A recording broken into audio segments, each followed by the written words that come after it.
नमस्कार, दिन भर की बड़ी खबरों में आपका स्वागत है। मैं हूं परवीन शेख। आज इस बुलेटिन में बात होगी अजीत पवार की बगावत से महाराष्ट्र में आए सियासी भूचाल की, तेलंगाना में राहुल गांधी की एंट्री से डरे केसीआर की, बात करेंगे मध्य प्रदेश में सिंधिया को चुनौती देती प्रियंका गांधी की, मणिपुर के हालात से बैकफुट पर आए सीएम बीरेंद्र सिंह की, साथ ही जानेंगे कैसे यूसीसी पर एनडीए में पड़ रही है दरार, और बुलेटिन के आखिर में बात ट्विटर के बड़े एक्शन की। इसके साथ ही और भी कई बड़ी खबरों से आपको करवाएंगे रूबरू, लेकिन तमाम बड़ी खबरों से पहले एक नजर सुर्खियों पर। महाराष्ट्र में बदली सियासत पर संजय राउत का बड़ा बयान, बोले शरद पवार अविचलित, ज्यादा दिन नहीं चलेगा ये सर्कस। महाराष्ट्र में गरमाई सियासत, अजीत पवार की बगावत के बाद एक्शन में उद्धव ठाकरे, 3 जुलाई को सभी नेताओं की बुलाई बैठक। यूनिफॉर्म सिविल कोड पर कांग्रेस बोली सबकी सहमति जरूरी, मायावती ने कहा इसका विरोध नहीं, लेकिन बीजेपी का तरीका है गलत। कर्नाटक में नेता विपक्ष के नाम पर सस्पेंस बरकरार, बीजेपी बैठक में नहीं बन पाई सहमति, हाईकमान ने बीएस येदियुरप्पा को दिल्ली बुलाया। ये तो थी सुर्खियां, और अब बात आज की सबसे बड़ी खबर की। 1 साल पहले महाराष्ट्र में शिवसेना में बगावत हुई थी और आज एनसीपी टूटती दिख रही है। शरद पवार के भतीजे अजीत पवार ने चाचा के खिलाफ बगावत कर बीजेपी शिंदे से हाथ मिला लिया और महाराष्ट्र सरकार में डिप्टी सीएम बन गए। तो दूसरी ओर शरद पवार ने भी साफ कर दिया है कि खेल अभी खत्म नहीं हुआ है। तो क्या हुआ आज दिन भर महाराष्ट्र में, देखते हैं ये रिपोर्ट। अजीत पवार ने एक बार फिर बगावत कर दी है। लगभग 3.5 साल पहले भी अजीत पवार ने बगावत की थी, लेकिन पवार ने 12 घंटे में ही बाजी पलट दी थी और अब इस बार भी पवार का दावा है कि बाजी आखिरकार उनके पक्ष में ही होगी, लेकिन इस बार मामला आसान नहीं दिख रहा है। अजीत पवार बीजेपी और शिवसेना में मिल गए हैं और राज्यपाल को जाकर अपना समर्थन शिंदे सरकार को देने का ऐलान कर दिया। साथ ही विधानसभा में नेता प्रतिपक्ष के पद से इस्तीफा भी दे दिया। 1 घंटे बाद अजीत पवार शिंदे सरकार में डिप्टी सीएम बन गए और उनके 8 समर्थक विधायकों को भी मंत्री बना दिए गए। अजीत पवार ने दावा किया कि उन्होंने एनसीपी नहीं छोड़ी है, एनसीपी हमारे साथ ही है, सभी नेता और विधायकों का हमें समर्थन है और आने वाले चुनाव हम एनसीपी के टिकट पर ही लड़ेंगे। दूसरी ओर शरद पवार ने साफ कर दिया है कि जो विधायक एनडीए के साथ गए हैं, लेकिन एनसीपी पुराने स्टैंड पर ही कायम है। जिन्होंने आज शपथ ली है उनके खिलाफ ईडी के केस हैं। सोमवार को मैंने पार्टी की बैठक बुलाई है, मेरे पास कई विधायकों के फोन भी आए हैं, उन्होंने साथ देने का वादा किया है। जो लोग गए हैं उनके खिलाफ कार्रवाई की जाएगी। इसके साथ ही पवार ने यह भी साफ कर दिया है कि वो एनसीपी की लड़ाई पूरी ताकत से लड़ेंगे और पार्टी को फिर से मजबूत बनाएंगे। पवार ने कहा कि मैंने 5 लोगों के साथ पार्टी बनाई थी, कार्यकर्ता आज भी मेरे साथ हैं और लोकसभा चुनाव से पहले एनसीपी की नई टीम भी दिखाई देगी। पवार ने कहा कि अब वो पूरे महाराष्ट्र की यात्रा करेंगे। उन्होंने अपने भतीजे अजीत पवार के साथ पार्टी के कार्यकारी अध्यक्ष प्रफुल्ल पटेल पर धोखा देने का आरोप लगाया। पवार ने साफ कर दिया कि पहले भी एनसीपी में बगावत हुई है, लेकिन बागी दोबारा जीत नहीं पाए। महाराष्ट्र में सियासी पारा उफान पर है तो तेलंगाना में भी राहुल की एंट्री से सियासी तापमान चढ़ गया है। आज राहुल गांधी ने खम्मम में बड़ी रैली को संबोधित किया। राहुल गांधी ने प्रदेश की केसीआर और बीजेपी पर निशाना साधते हुए कांग्रेस की जीत का दावा किया है। और क्या कुछ कहा है राहुल गांधी ने, देखते हैं ये रिपोर्ट। तेलंगाना के खम्मम में राहुल गांधी को सुनने के लिए मैदान खचाखच भरा हुआ था। जबरदस्त भीड़ के बीच राहुल गांधी ने तेलंगाना में कांग्रेस के चुनाव प्रचार का आगाज कर दिया। राहुल गांधी ने प्रदेश की बीआरएस सरकार पर गंभीर आरोप लगाए और दावा किया कि इस बार तेलंगाना में कांग्रेस की सरकार बनेगी। कर्नाटक की तरह तेलंगाना में भी कांग्रेस बड़ी जीत हासिल करेगी। इस दौरान राहुल ने बीजेपी पर भी जमकर निशाना साधा। उन्होंने अपनी मणिपुर यात्रा का जिक्र करते हुए देश में नफरत फैलाने की कोशिश की जा रही है, ऐसा कहा है। लोगों के मन में नफरत नहीं है, लेकिन बीजेपी के लोग वोट के लिए लोगों को आपस में लड़ा रहे हैं, जबकि कांग्रेस की विचारधारा लोगों को मिलाने की है। महंगाई और बेरोजगारी के मुद्दे पर भी राहुल गांधी ने केंद्र की मोदी सरकार को घेरा। राहुल गांधी की इस रैली से कांग्रेस नेताओं में तो उत्साह आ गया, साथ ही पार्टी को नई ताकत भी मिली। आज खम्मम के पूर्व सांसद पोंगुलेटी श्रीनिवास रेड्डी कांग्रेस में शामिल हो गए। उनके साथ बीआरएस के 35 नेता भी कांग्रेस में शामिल हुए हैं। हाल ही में श्रीनिवास रेड्डी और पूर्व मंत्री जुपल्ली कृष्णा राव ने पार्टी में शामिल होने की घोषणा की थी। तेलंगाना प्रदेश कांग्रेस कमेटी अध्यक्ष और सांसद ए रेवंत रेड्डी का कहना है कि पार्टी रैली के साथ प्रदेश की बीआरएस सरकार को खत्म करेगी। इस बीच तेलंगाना प्रदेश कांग्रेस कमेटी के अध्यक्ष ए रेवंत रेड्डी ने दावा दावा किया कि रैली में आने वालों को रोकने के लिए प्रदेश सरकार ने साजिश की। लोगों को निजी वाहनों से नहीं आने दिया गया। इसकी शिकायत डीजीपी से भी की गई। सरकार की बाधा के चलते कई लोग रैली स्थल पर नहीं पहुंच सके। जीबी लाइव की रिपोर्ट। तेलंगाना में कांग्रेस की बढ़ती ताकत से केसीआर मुश्किल में है। मुश्किल में तो सिंधिया भी नजर आ रहे हैं। मध्य प्रदेश की 230 विधानसभा सीटों पर इस साल के आखिर में चुनाव हैं, जिसको लेकर कांग्रेस ने अपनी तैयारियां तेज कर दी हैं। ऐसे में महाकौशल की 38 सीटों पर फोकस करने के बाद कांग्रेस ने ग्वालियर चंबल की 34 सीटों को साधने के लिए प्रियंका गांधी को मैदान में उतार दिया है, जहां प्रियंका गांधी बड़ी रैली करेंगी। मध्य प्रदेश विधानसभा चुनाव में अब करीब 4 महीने का वक्त बचा है। ऐसे में कांग्रेस ने अपनी चुनावी तैयारियां तेज कर दी हैं। प्रदेश में कांग्रेस के बड़े नेताओं के दौरे और जनसभाओं की संख्या बढ़ा दी गई है। कांग्रेस की राष्ट्रीय महासचिव प्रियंका गांधी मध्य प्रदेश के चुनाव अभियान का आगाज 12 जून को जबलपुर से कर चुकी हैं। मध्य प्रदेश कांग्रेस अब जुलाई के आखिर और अगस्त की शुरुआत में प्रियंका गांधी की ग्वालियर, चंबल और विंध्या में सभाएं कराने की तैयारी में है। प्रियंका गांधी की इन दोनों रैलियों में बड़ी भीड़ जुटने की संभावना है। प्रियंका गांधी अपनी दोनों रैलियों में ग्वालियर, चंबल की 34 विधानसभा सीटों पर निशाना साधेंगी। इसी तरह विंध्या की 30 सीटों को कवर करने के लिए भी जनसभाओं की तैयारी की जा रही है।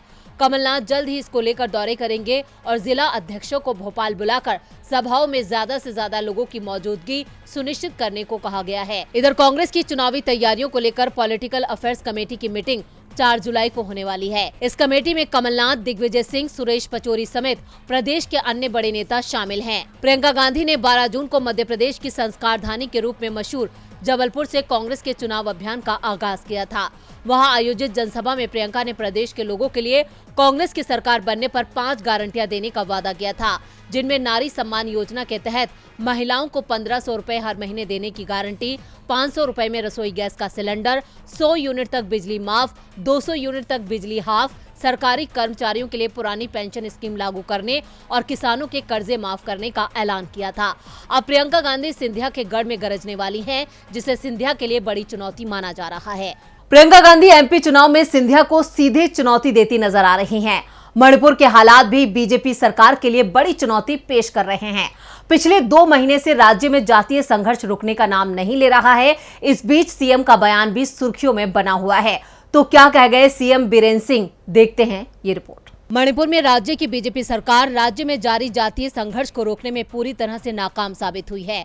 अब तक इस संघर्ष में 120 से ज्यादा लोगों की जान जा चुकी है। इस संवेदनशील मुद्दे को लेकर राज्य के सीएम एन बीरेंद्र सिंह का बेतुका बयान सामने आया है। उन्होंने कहा है कि 3 मई से राज्य में फैली हिंसा के पीछे विदेशी हाथ हो सकता है। जातीय झड़पों में बाहरी तत्वों का हाथ हो सकता है और ये पूर्व नियोजित प्रतीत होता है।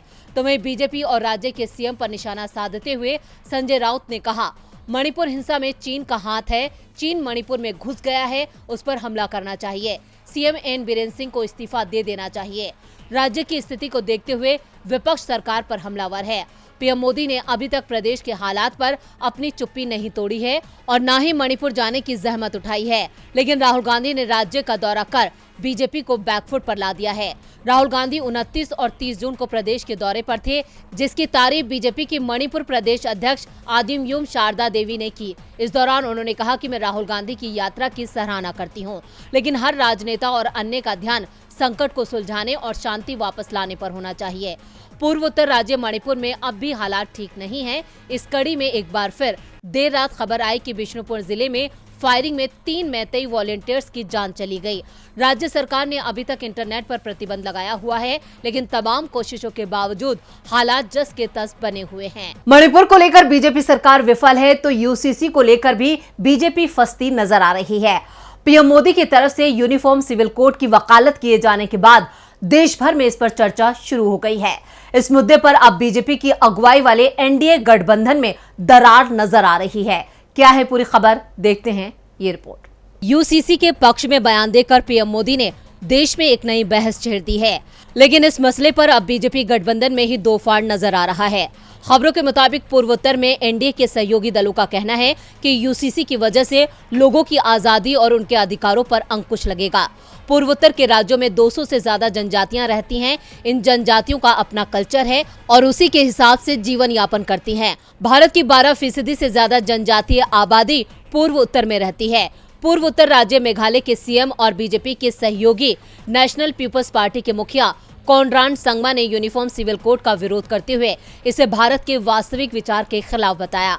उन्होंने कहा, भारत विविधताओं वाला देश है और यही हमारी ताकत है। एक राजनीतिक दल के रूप में हमें लगता है कि पूरे पूर्वोत्तर में अनूठी संस्कृतियां हैं।